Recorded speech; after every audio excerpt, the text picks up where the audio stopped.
Welcome to all my dear student of class 8. Today's topic is discount and commission। जो हमारा current में topic चल रहा था उसका पार्ट 2 है। फर्स्ट पार्ट में हम डिस्काउंट के बारे में डिटेल में स्टडी किए थे, कुछ क्वेश्चंस भी किए थे और शायद आप होमवर्क भी आज कर चुके हैं। आज हम पढ़ने वाले हैं कमीशन और इसके अंदर एक और टॉपिक आता है रिवेट। तो दोनों के बारे में हम डिटेल में पढ़ेंगे, देन कुछ एग्जाम्पल करेंगे और देन होमवर्क। तो सबसे पहले क्या आता है? सबसे पहले आता है कमीशन। ठीक है, ये थ्योरी पढ़ने की कोई ज़रूरत नहीं है, आप सिंपली सुनो मैं जो बोल रहा हूँ कि कमीशन होता क्या है। कमीशन एक्चुअल में ये है कि मेरे पास दो पर्सन है, ए और बी। ठीक है, क्या है? दो पर्सन है, ए एंड बी। अब ए को मान लो कि कोई भी आर्टिकल सेल करना है, मान लो कि इसके पास हाउस है। ठीक है, हाउस है और जिसकी प्राइस मान लो कि कोई भी मान लो 20 लाख है। ठीक है, 20 लाख है। इसको अपना हाउस क्या करना है, अपना होम उसको सेल करना है, पर उसको नहीं पता है कि कौन सा बंदा आके उसको खरीदेगा, कितनी जल्दी खरीदेगा, कहाँ से आएगा, कौन खरीदेगा। मतलब उसको उसके बारे में कुछ पता ही नहीं है। वो तो बस ये चाह रहा है कि मेरा घर कैसे भी सेल हो जाए, कम से कम 20 लाख रुपए में। ठीक है, अप्रोक्स उसने अपना प्राइस सोचा है कि 20 लाख रुपए के करीब मेरा घर बिक जाना चाहिए। तो ए क्या करेगा, डायरेक्ट तो बी के पास जा नहीं सकता, क्यों? उसे बी के बारे में कुछ पता ही नहीं है। तो एक यहाँ पे कोई एजेंट आता है। ठीक है, एजेंट आएगा कोई भी। तो अब ए क्या करेगा, एजेंट के पास जाएगा। ठीक है, और अपने घर के बारे में बता देगा कि मुझे ये घर क्या करना है, सेल करना है अप टू 20 लाख। ठीक है, अब इधर साइड आते हैं, बी की साइड में आते हैं। बी क्या है कि कोई नया बंदा है, मान लो कि कहीं से मतलब सर्विस सर्विस आदमी है। तो उसको क्या है कि मान लो कि कुछ सालों के बाद अच्छा अमाउंट हो जाता है उसके पास, तो वो अब सोचता है कि मैं अपना एक घर अपना परचेज कर लूँ। तो ए बी को एक रिक्वायरमेंट होगी कि उसको होम परचेज करना है, उसको अपने लिए एक घर बनाना है या फिर परचेज करना है। तो अब उसको तो पता नहीं है, क्योंकि वो तो सोसाइटी में नया है, वो उसको पता ही नहीं है कि कौन सा घर बिच रहा है, कौन सा नहीं बिच रहा है, कौन सा सेल हो रहा है, कौन सा नहीं हो रहा है। तो वो क्या करेगा कि फिर ये क्या करेगा, एक एजेंट के पास जाएगा। मान लो कि उसी एजेंट के पास जा रहा है। ठीक है, तो अब एजेंट को क्या पता है कि ये सेल कर रहा है, ये तो सेल कर रहा है और बी को बाई करना है। ठीक है, तो एजेंट क्या बोलेगा कि मुझे यहाँ से 2% चाहिए। तो वो बोलेगा ठीक है 2% ले लेना। बी बोलेगा जितनी प्राइस का मिलेगा उसका भी 2% चाहिए। ठीक है, तो टोटल अमाउंट कितना मिल जाएगा इसको, टोटल का 4% मिल जाएगा। ठीक है, अब ए को कितना अमाउंट मिलेगा, जो 20 लाख था उसका 2% इसको दे के बाकी का अमाउंट मिलेगा। अब बी को कितने का पड़ेगा, एक तो 20 लाख तो देने ही पड़ेंगे, ऊपर से 2% इसको भी देना पड़ेगा। ठीक है, आई होप क्लियर हो गया होगा आपको। कमीशन क्या होता है, एक मतलब एजेंट का कमीशन होता है, एजेंट को पैसे दे के कुछ काम करवाना रहता है, बस वही है। ठीक है, एग्जाम्पल की बात करें तो श्रीपति सोल्ड ए लैंड। ठीक है, ये मेरा कोई श्रीपति है यहाँ पे, और यहाँ पे सेल कर रहा है वो अपनी लैंड को 2.5 लाख में। ठीक है, और ये एक मिस्टर सदाशिव है, सदाशिव ये रहे, एक ब्रोकर है बीच में। ठीक है, ब्रोकर। तो ब्रोकर क्या कर रहा है, 2% यहाँ से ले रहा है और 2% यहाँ से ले रहा है, दोनों से ले रहा है ब्रोकर। तो find the brokerage receive the, यानी ब्रोकर को कितना अमाउंट मिला। तो टोटल अगर मैं बात करूंगा तो 2.5 लाख है। तो मैं 2.5 लाख का अगर मैं 2% निकालूँ तो 5,000 आ रहा है। तो 5,000 तो मुझे श्रीपति देगा यानी ब्रोकर को, और 5,000 ही मुझे कौन देगा, सदाशिव देगा। तो टोटल अमाउंट किधर, 2% प्लस 2%। ठीक है, ये वाला 2% किसका है, श्रीपति का, और ये 2% किसका है, सदाशिव का। तो 5,000 प्लस 5,000 कितना, 10,000 टोटल अमाउंट ब्रोकर को मिल जाएगा।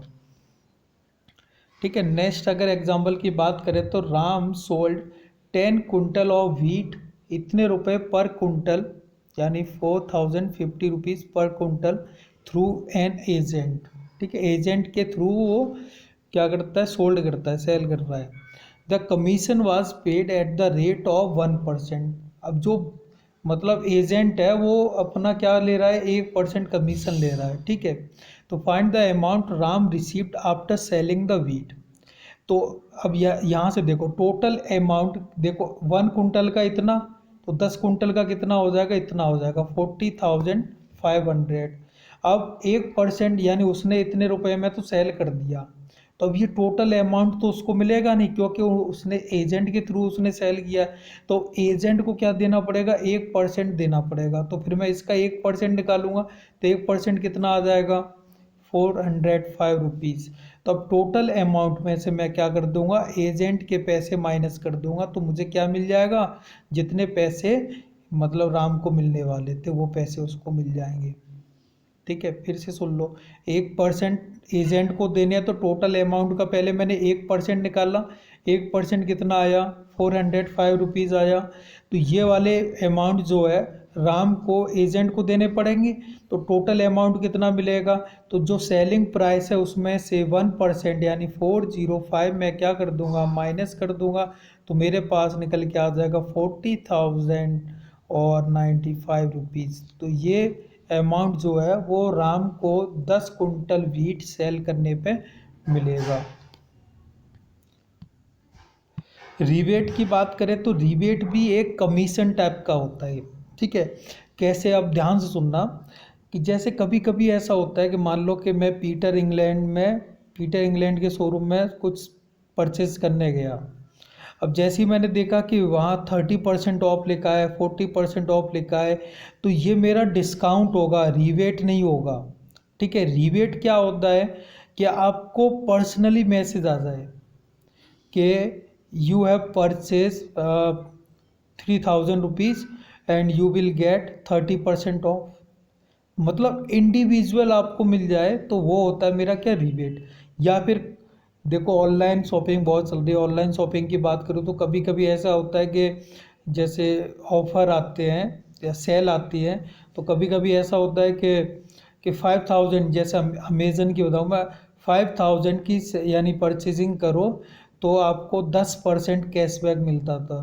तो एक टाइम पीरियड के बाद कैशबैक बाद में आता था, एट ए टाइम भी कभी कभी मिलता है, इंस्टेंट कैशबैक भी होता है, कभी बाद में भी होता है। तो रिबेट में क्या होता है, दो तरह के हमें कैशबैक मिलते हैं, मतलब डिस्काउंट टाइप के ही मिल जाते हैं कुछ, मतलब हमें फ़ायदा हो जाता है। जैसे 10% डिस्काउंट है या 10% कैशबैक है, कभी कभी इंस्टेंट कैशबैक आ जाता है, तो उसी टाइम पे परचेजिंग के टाइम पर ही क्या हो जाता है, कम हो जाता है 10%।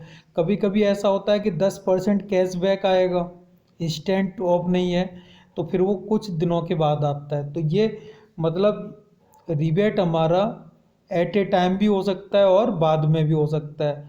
कभी कभी ऐसा भी हो जाता है कि 5000 की शॉपिंग करो, 1000 आपको कैशबैक मिलेगा। तो ये दोनों में होता है, एक तो परसेंटेज में भी हो सकता है और एक अमाउंट में भी हो सकता है। ठीक है, तो मतलब होता हमारा एक कैशबैक ही है, रिबेट कमीशन टाइप का ही होता है, छूट टाइप का ही होता है, डिस्काउंट टाइप ही होता है। ठीक है, तो क्वेश्चन देखते हैं इस पर क्वेश्चन कैसे बनते हैं। तो अगर क्वेश्चन की बात करूँ तो from A handloom store Sudhir purchase the following item. ठीक है, तो सुधीर ने क्या क्या परचेज किया, 2 बेडशीट ऑफ 375 रुपीज़ ईच। तो 2 बेडशीट की कॉस्ट कितनी हो जाएगी, 2 से मल्टीप्लाई कर दूंगा मैं, 750 रुपीज़ हो जाएगी। 2 फ्लोर मेट यानी 525 ईच, तो दोनों की कॉस्ट कितनी हो जाएगी, 2 से मल्टीप्लाई कर दूंगा तो 1050 रुपीज़ आ जाएगी। तो टोटल कॉस्ट उसने जो परचेज किया वो कितना, मैं दोनों को ऐड कर दूंगा तो मेरे पास आ गया 1800 रुपीज़। अब क्या कह रहा है, on the purchase he received a rebate of 15%। तो 15% का उसको क्या मिल गया, रिबेट मिल गया, मतलब एक टाइप की छूट मिल गई हमें। ठीक है, तो मतलब जिस ऑर्गेनाइजेशन में हम परचेज कर रहे हैं उसने क्या किया, 15% आपको छूट दे दी। तो मैं क्या करूँगा कि जो मैंने परचेजिंग की थी 1800 का, तो उसका मैं 15% निकालूंगा, तो 18 इंटू 15 अपॉन 100 हो जाएगा। तो यहाँ से मुझे अमाउंट मिल जाएगा 270 रुपीज़। तो 270 रुपीज़ क्या कर देगा, जो शॉपकीपर है वो कम कर देगा।